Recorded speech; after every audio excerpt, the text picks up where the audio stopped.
Good morning, this is Bruce Alfredson. I'm the Marketing Vice President here at 3Mark Financial. Welcome to another edition of 3 Minutes with 3Mark. Today I want to talk about a topic that comes up pretty often, and it's called life insurance taxation.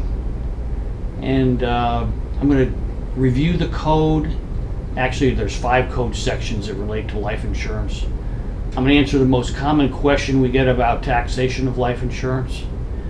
And I'm going to challenge you to tell a story. And then finally, I'm going to give you a resource that maybe you can use in your practice to help you sell more permanent life insurance. So let's get started with some code sections that relate to life insurance today. The first one is code section 101A. And what this does is it allows life insurance death benefit to be passed along income tax free to the beneficiary. I mean, what a great deal that we have here. Think about it. The premiums are paid, there's a multiplying effect with the death benefit, and that all passes income tax free to your beneficiary. There's no other financial product that we have that can multiply a benefit that much without a tax liability. Think about income taxed, capital gains on a house or property taxed, but life insurance death benefit tax free. Great benefit. Trust you're all using that with your clients. The next one is interesting. It's the Irc Section 7702. And this is the definition of life insurance for tax deferred growth. So, and ironically, sometimes we get questions about, I've got a client who was approached by another agent, and they're talking about a 7702 plan. Does 3Mark market 7702 plans?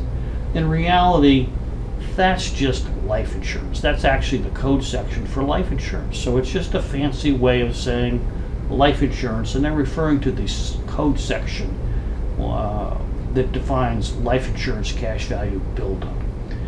So there's 7702. There's another one called 7702A. And all this does is just limits the maximum amount of premium that go into a contract. You may have heard the term MEC, Modified Endowment Contract. That's all part of 7702A. It's so good, the growth, the tax deferred growth in a contract, that it's limited by this particular section.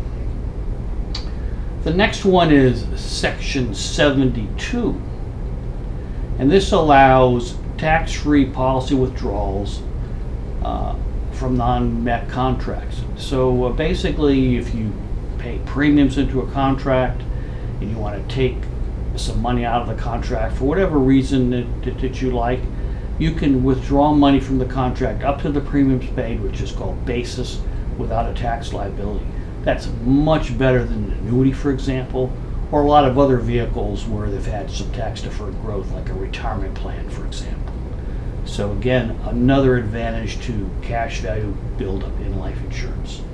And the last one, and the one that's really most important today, particularly for your clients that are approaching retirement or getting ready for that step, is 101G. And this allows the life insurance death benefit to be distributed or accelerated on a tax-free basis for chronic or terminal illness. Now, those are the code sections.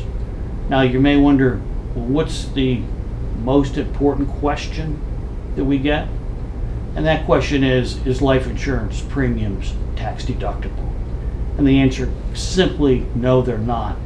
And the reason they're not is we've got all these other advantages: tax deferred growth, withdrawal to basis, and tax-free death benefit, which in reality are much, much more valuable to your client than the ability to deduct a premium. Think about this. If the premium is represented by $1, and that's deductible, you're going to save whatever your tax bracket, 25 cents. But you don't get it both ways. What you're going to jeopardize by having that deductible is the tax-free death benefit. And that could be represented by $100 or more, depending on your age and the type of policy it is. So what we're giving up a 25% deduction on premium, but we get a tax-free death benefit, much more valuable to your policyholders and your clients. So that's the most common question. Now you might say, but aren't there some circumstances? Well, there might be some if life insurance is a part of a retirement plan, for example, where the plan would be deductible, but the life insurance inside is not deductible. So I want to make that one clarification. So what about using this with clients? There's a piece right here that was put out by Prudential, and it's called Achieve Your Goals in a Tax Efficient Way. It really is a sales concept piece that you can use with clients that walks through the value of cash value life insurance to your clients and talks about these code sections. And if you'd like to see this, just email me. My email address is in the description, and we'll make sure you get a copy of that. And if you like it, we'll show you how to get some more of those to use with your clients. It's a great story to tell, and it does a number of things. It helps you tell the story about leaving a larger legacy for your clients. It can help them supplement the retirement income from a very favorable force, cash value life insurance.